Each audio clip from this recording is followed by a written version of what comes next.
Muy bien, muy buenos días a todos.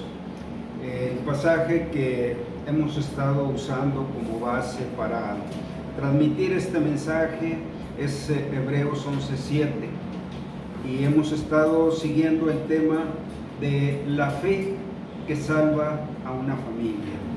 Y a través de la vida de Noé, su familia, nos hemos apoyado en lo que menciona en el Génesis, en el capítulo 6, 7, 8, ¿verdad? Esos capítulos son los que hablan de los días de la vida de Noé y aquel gran diluvio universal.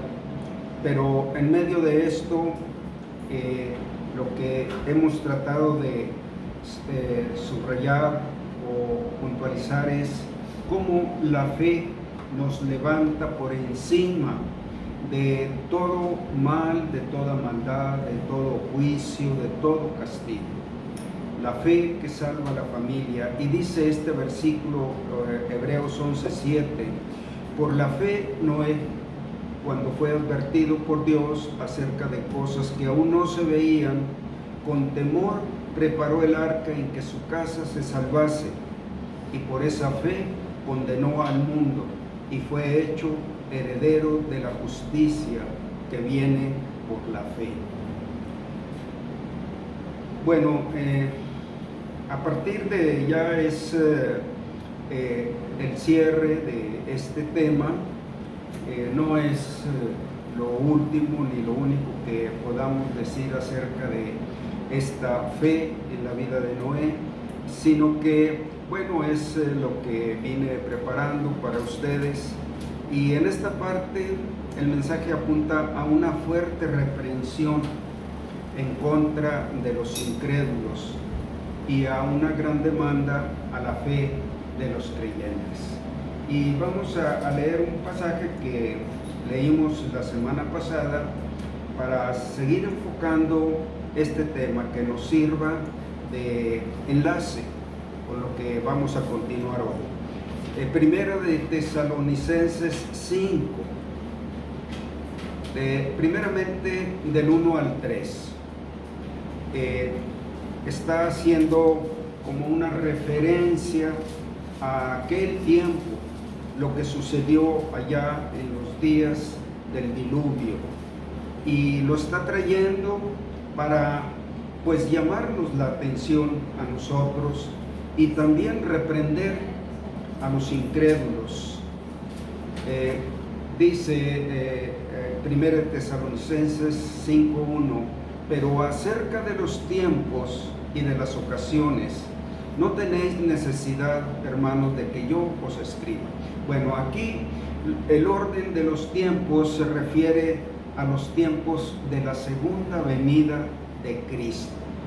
Así como Noé estuvo anunciando, pregonando aquel aviso acerca del diluvio, del juicio del diluvio, y el tiempo que él estuvo preparando el arca y pregonando, bueno, hay una referencia que fueron 120 años, porque a partir de aquel aviso que Dios dio a través de Noé, él puso un límite a la vida del hombre, que a partir de ahí el hombre viviría 120 años. Así es que los niños que nacieron en aquellos días en que Dios dio el aviso a través de Noé, bueno, él dejó correr el tiempo 120 años. Y en ese tiempo fue un tiempo de misericordia para todos ellos. Dios hablándoles. Y la reflexión para nosotros es que tenemos la proximidad de un juicio venidero. Muy pronto estamos en el umbral de los inicios de las cosas que empezarán a desatarse, a manifestarse. Muchas cosas están como en un candelero o en un caldero más bien, que empieza a humear cuando empieza a hervir lo que está ahí.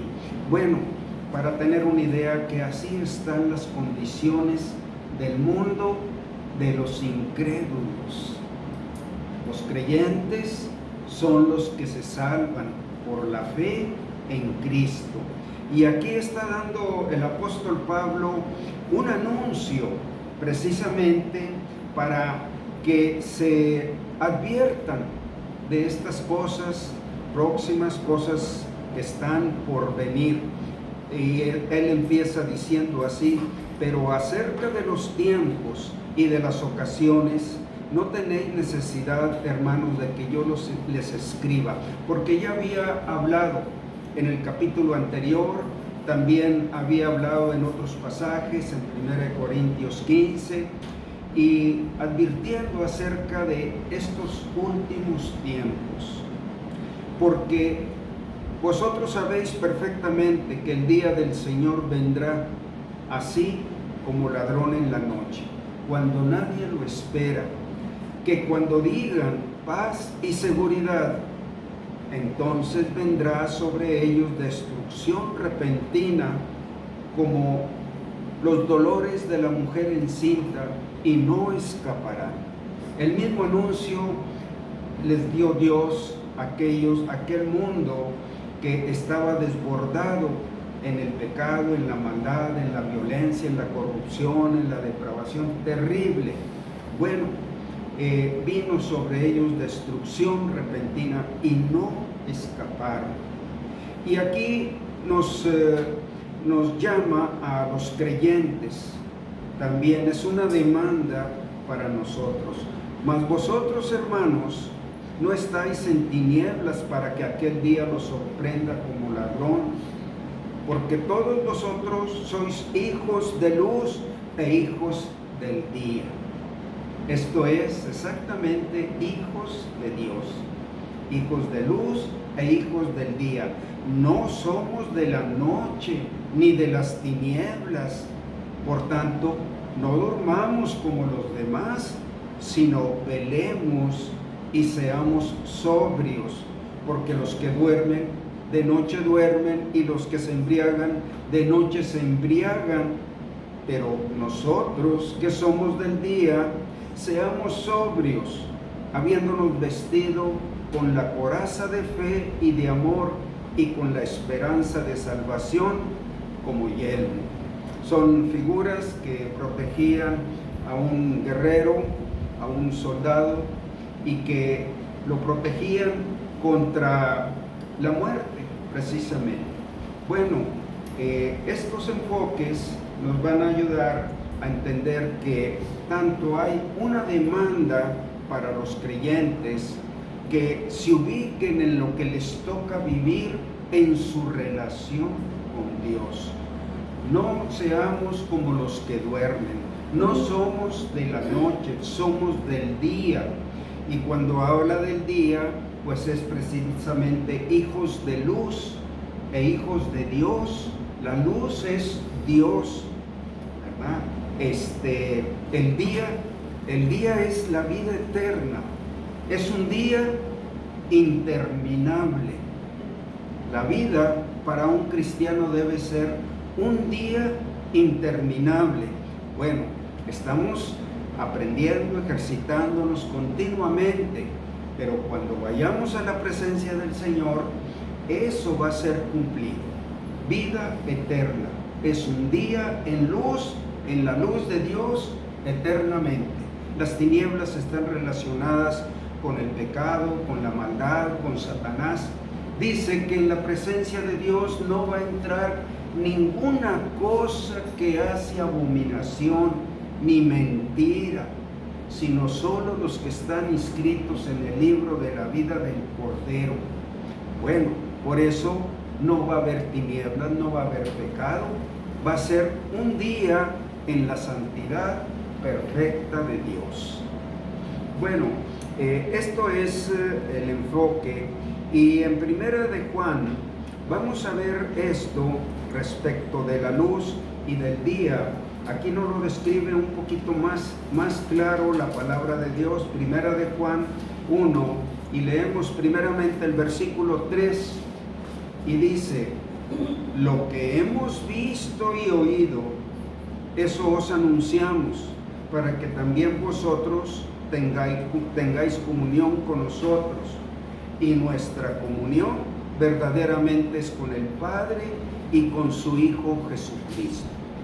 Bueno, esta comunión es la luz, es el día, es nuestro diario vivir, ¿verdad? Lo que hemos visto y oído, eso es lo que anunciamos, para que ustedes tengan comunión con nosotros.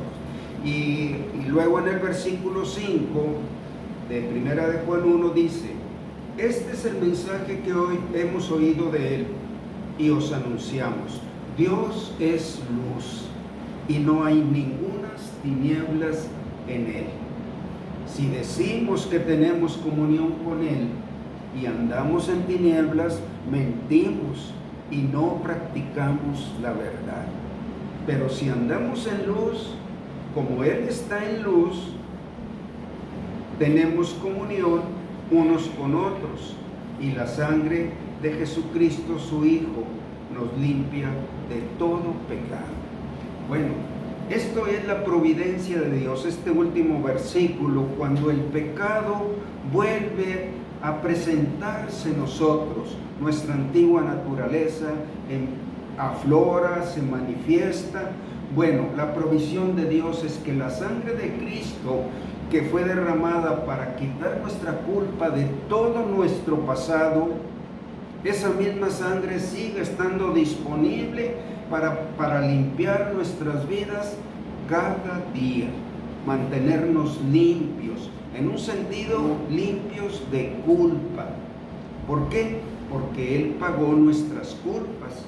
La provisión de Dios para nuestro diario vivir, para andar en luz, es la sangre de Jesucristo que nos limpia o nos mantiene limpios de toda culpa.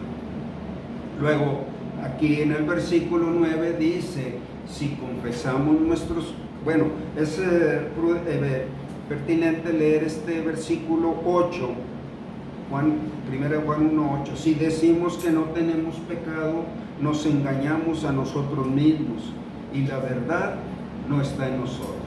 Bueno, es parte de una humildad reconocer que tú no mereces nada de lo que Dios te da. ¿Por qué? Porque tienes pecado.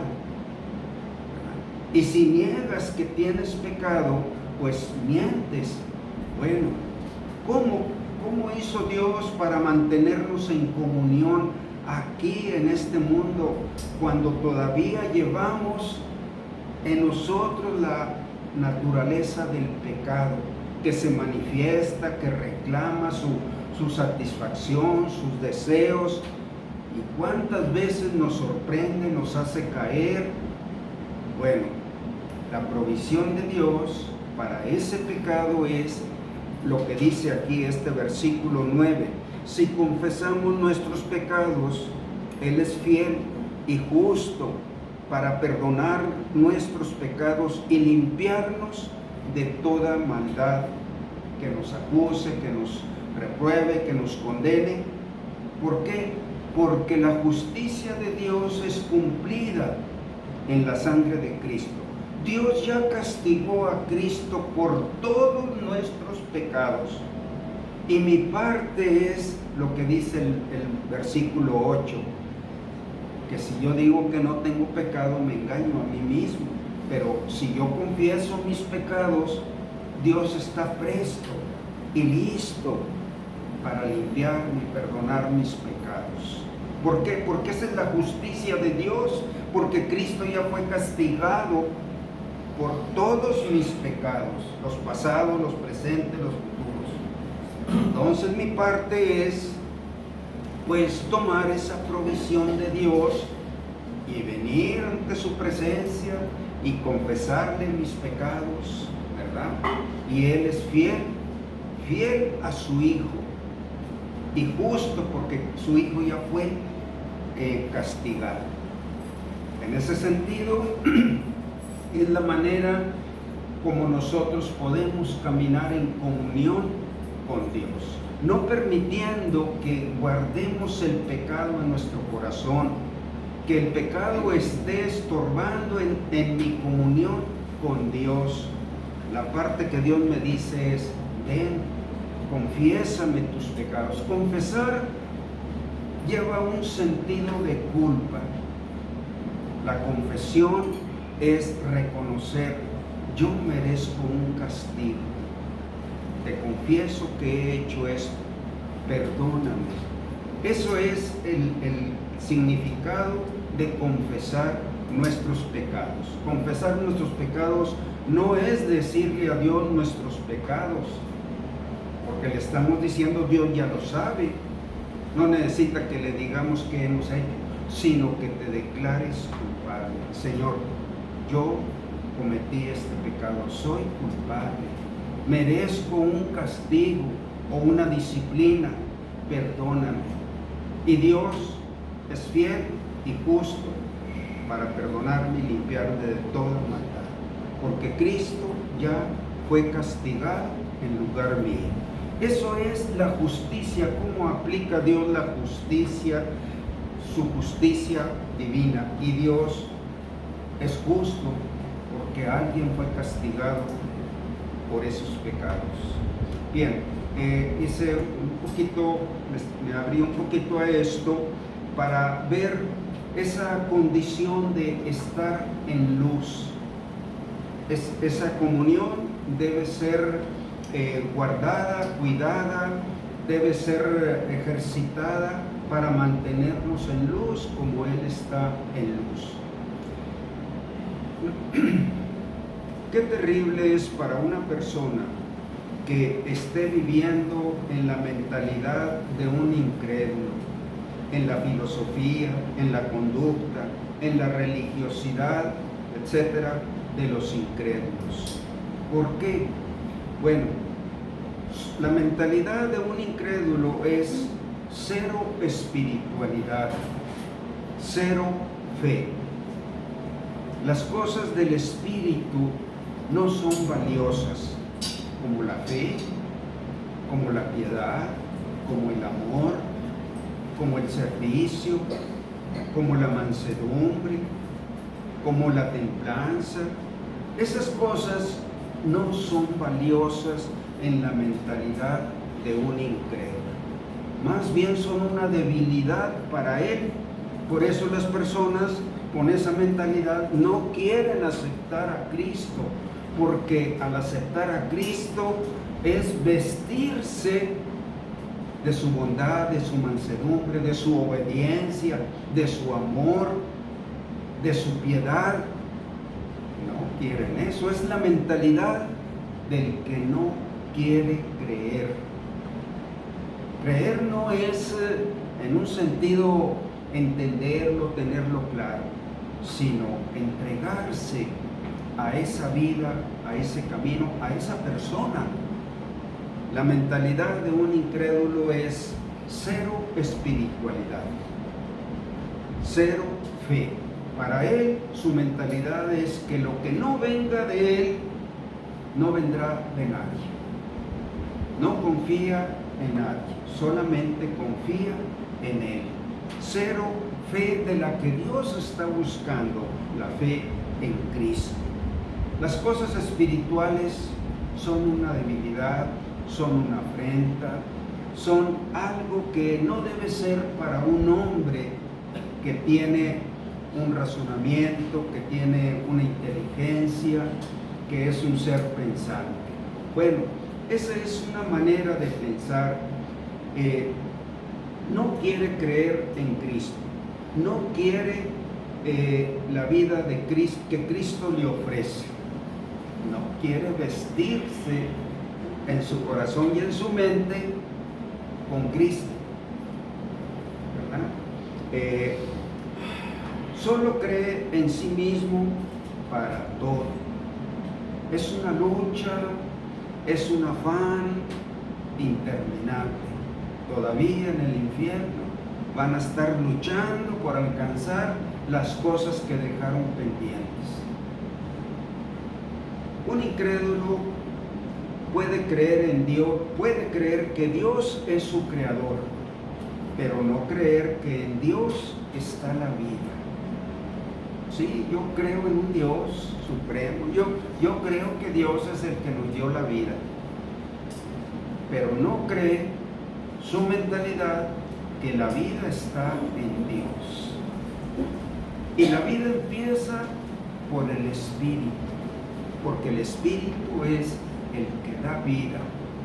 Y también en primera de Juan 1:5 dice, en Él estaba la vida, y la vida era la luz de los hombres. Por eso Dios es luz, ¿verdad? Y la vida es la luz de Dios en ellos. Eso es la vida. También dice Dios es espíritu. Entonces, el hombre natural o el hombre incrédulo no quiere nada que sea del espíritu. El espíritu, un fruto del espíritu es la verdad. Odia la verdad. Está vestido y cubierto con una manera de una mentira en su vida. Todo es vano, todo es falso, todo es perecedero, todo termina, nada permanece. Esa es la vestidura de un incrédulo. Por eso, qué terrible condición es la de un incrédulo. Esto es para valorar. Un poquito de fe, un poquito de luz en nosotros fue suficiente para decir sí creo, sí acepto, sí recibo. Ese pequeño rayito de luz fue suficiente porque quisimos la luz, quisimos la verdad, quisimos lo que es y renunciamos a lo que no es. Bueno, la fe resplandece como un pequeño rayito de luz y un incrédulo, ese pequeño rayito de luz huye de él porque lo enfrenta a la vida de Cristo. Para empezar, él es culpable de juicio.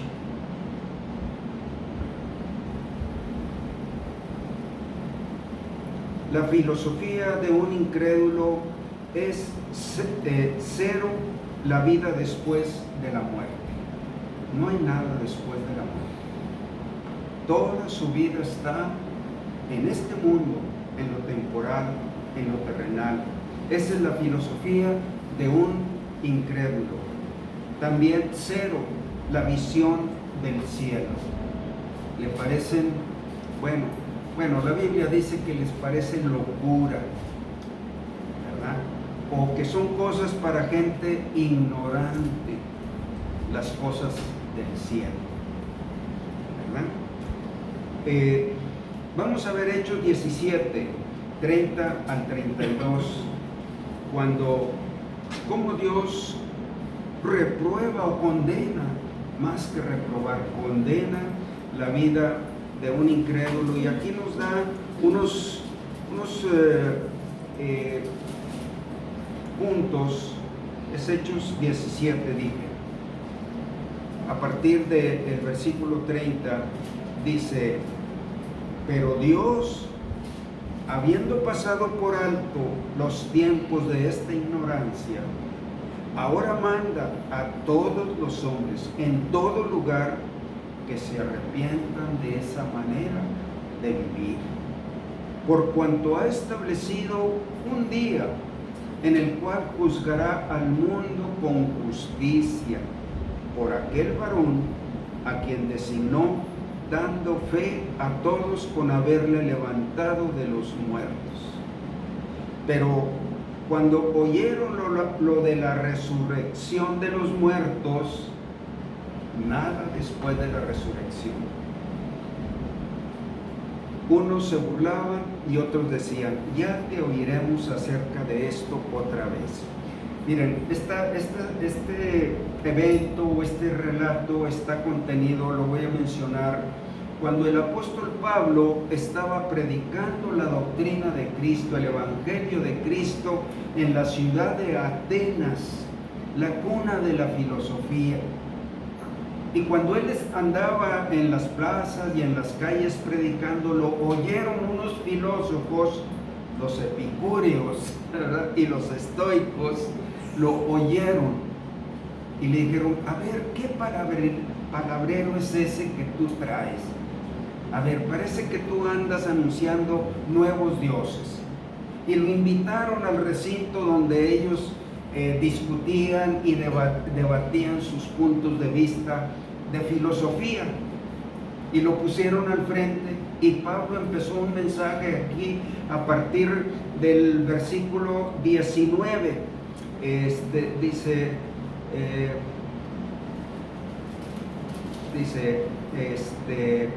del 16, no lo voy a leer, pero es tan fuerte el mensaje que él les habló acerca de Dios a estos filósofos, y concluye el mensaje de Pablo a ellos ahí en el Areópago, que era el recinto de los filósofos donde discutían día a día.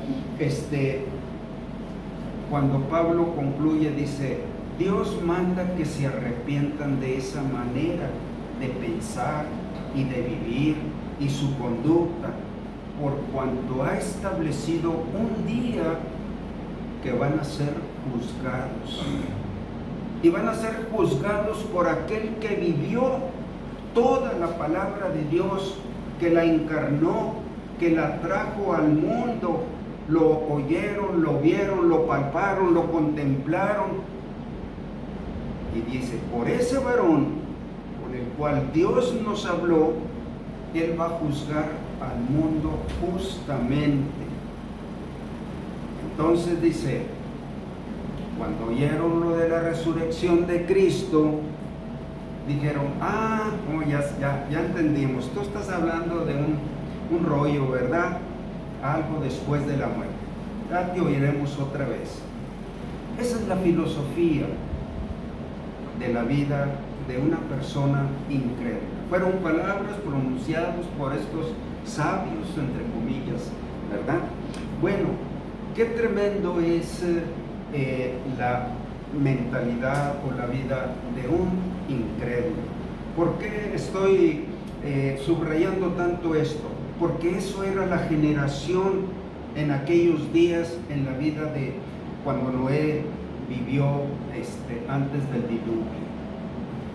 Ellos tenían su filosofía, tenían su religión, tenían su mentalidad, tenían su conducta, pero todo eso era tinieblas, las tinieblas del pecado, de la maldad, de la corrupción, de la depravación, de la violencia. Bueno, Noé estaba en luz. Noé era un extraño para ellos. La conducta de un incrédulo o su manera de vivir es abominable y blasfema. Su vida continua es una abominación al Dios que le da la vida, al Dios que trajo la luz a este mundo. Dice que los hombres aborrecieron la luz porque sus obras eran malas, porque todo aquel que hace lo malo aborrece la luz y no viene a la luz para que sus obras sean reprendidas, o para que sus obras no sean reprendidas. Entonces, así vivieron en una conducta, una filosofía, y ¿por qué podemos decir que es una blasfemia? Su vida eso es un culto a la abominación, y lo mejor de sus obras son blasfemia. Su conducta está llena de ídolos. Él es un ídolo. El yo de un incrédulo es su propio ídolo. Cree en él, en lo que él puede ser, lo que él puede hacer, lo que él puede alcanzar, lo que él puede tener. Cree en él. Y eso es un ídolo para él mismo. Para un incrédulo, creer en Cristo significa derribar su propio ídolo. No quiere. Lo mejor del hombre terminó en la cruz. Lo mejor fue lo que mereció la cruz. Solo que Cristo ocupó su lugar. Pero Cristo murió por sus pecados. Entonces, Él tiene que derribar su propio ídolo. No hay nada bueno en ti. Pero tiene muchos más ídolos: la fama, el reconocimiento. El reconocimiento y la fama tienen que ver con la vanagloria de la vida. Entre más fama y reconocimiento busca una persona, más vano es en su vida. Se enaltece, se enorgullece, se infla, porque todo es vano. El dinero es un ídolo, sus posesiones son un ídolo, su intelecto, los placeres sexuales, la seducción. ¿Cómo hacen alarde los hombres que son seductores? En todos sentidos, la seducción es un ídolo, consiguiendo, quitando la vida de todos los demás. Bueno, esta es la conducta de un incrédulo. Es una blasfemia en su idolatría, en su sexualidad, en su vanidad, sus ídolos, todo eso.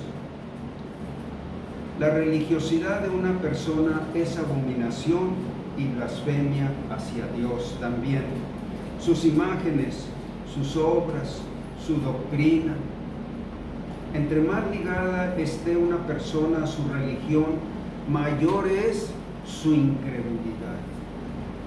Dice en Mateo 15:8, este pueblo religioso, cuando el Señor pronunció estas palabras, estaba hablando a los fariseos de aquellos días y les dijo: este pueblo de labios me honra, pero su corazón está lejos de mí, pues en vano me honran, enseñando como doctrina mandamientos de hombres.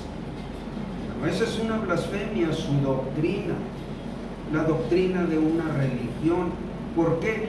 Porque yo con mi religión puedo ser como Dios, o puedo agradar a Dios, puedo cumplir todo lo que Dios me demande cumpliendo mi religión. Yo cumplo con esto, cumplo con aquello. Bueno, Él está diciendo que la muerte de Cristo no era necesaria, que sus obras religiosas podían enfrentar el juicio por sus pecados y que saldría bien librado. Bueno, entre más ligada esté una persona a su religión, mayor es su incredulidad. Un incrédulo no quiere dejar su religión. ¿Saben por qué? Porque ese es su Dios, es su vestidura, es lo que lo representa. Su vestidura religiosa es lo que lo representa ante el Dios santo y sublime. Y no quiere quitarse su vestidura.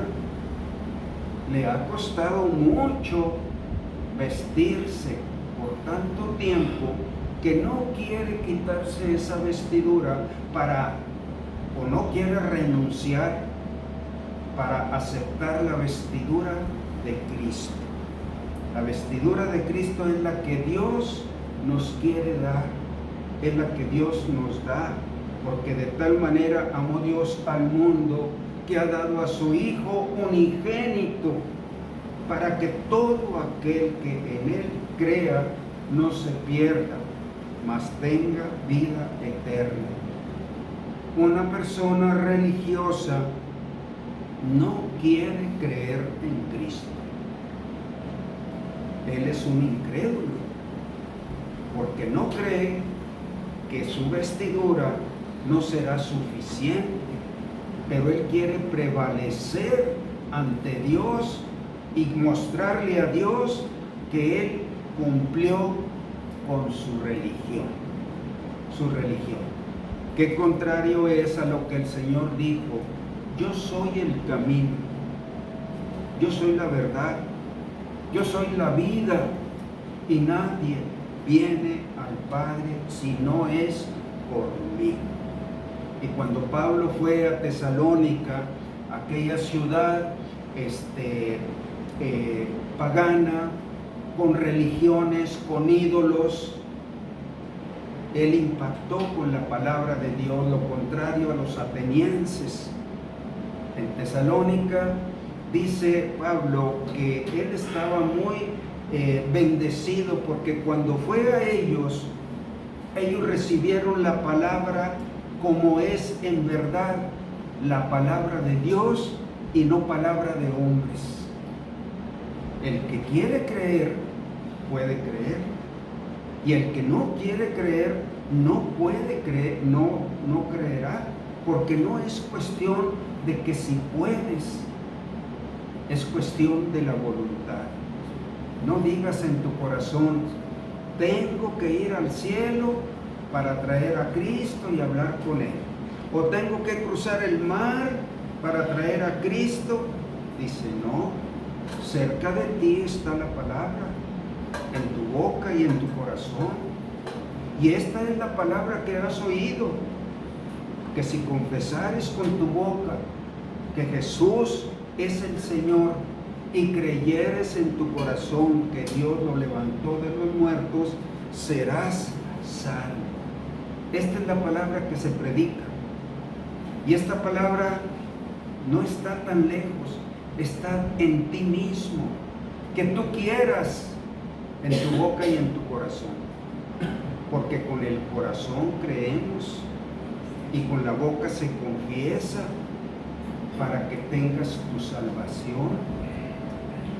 Bien, entonces estamos enfocando muchos aspectos, porque este es el mundo de los incrédulos, pero el mundo de ahora también está advertido. Está advertido como el mundo antiguo, con todos los adelantos de la ciencia y la tecnología y tantas cosas. El corazón sigue igual, lleno de ídolos, lleno de blasfemias, lleno de pecado, lleno de vanidad. Igual, el corazón, Dios va a juzgar el corazón, no las cosas del mundo. Dios va a juzgar el corazón de los hombres.